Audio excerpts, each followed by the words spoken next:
حضرت انس نے پوچھا یا رسول اللہ آپ کو غسل کون دے گا؟ کہ میرے اہل البیت۔ آپ کو کفن کون دے گا؟ کہ میرے اہل البیت۔ آپ کو قبر میں کون اتارے گا؟ کہ میرے اہل البیت۔ آپ کا جنازہ کون پڑھے گا؟ تو آپ کی آنکھوں میں آنسو آ گئے۔ آپ نے فرمایا جب مجھے غسل دے دو، کفن پہنا دو، تو سب باہر چلے جانا، سب سے پہلے میرا اللہ اپنی رحمتیں مجھ پہ نازل فرمائے گا۔ اس کے بعد جبر و میکائیل آ کر میرے لیے دعا کریں گے، پھر ساتوں آسمان کے فرشتے آئیں گے، وہ میرے لیے دعا کریں گے۔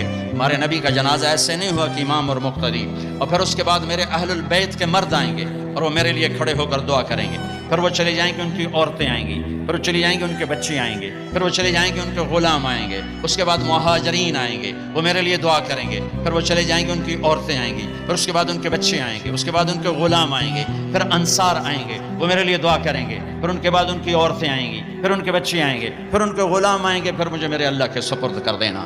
تو آپ کی چارپائی مبارک کے ساتھ لوگ قطار بنا کے کھڑے ہو جاتے تھے اور ہر ایک انفرادی طور پر آپ کے لیے دعا کرتا دعا کرتا دعا کرتا۔ لہٰذا یہ پیر کا دن، منگل کا دن سارا گزر گیا، اب بدھ کی رات کو آپ اللہ کے سپرد کیے گئے۔ تو جب آپ کو قبر میں اتارا حضرت ابن عباس، حضرت علی نے، شقران آپ کے غلام نے، تو فضل بن عباس نے، تو جب باہر نکلے تو مغیرہ بن شعبہ قبر پر کھڑے تھے، انہوں نے اپنی انگوٹھی اتار کے قبر میں پھینک دی۔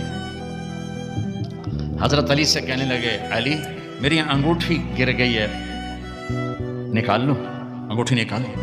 انہوں نے کہا ہاں ابھی تو قبر بند نہیں کی، نکال لو، انگوٹھی تو خود گرائی تھی۔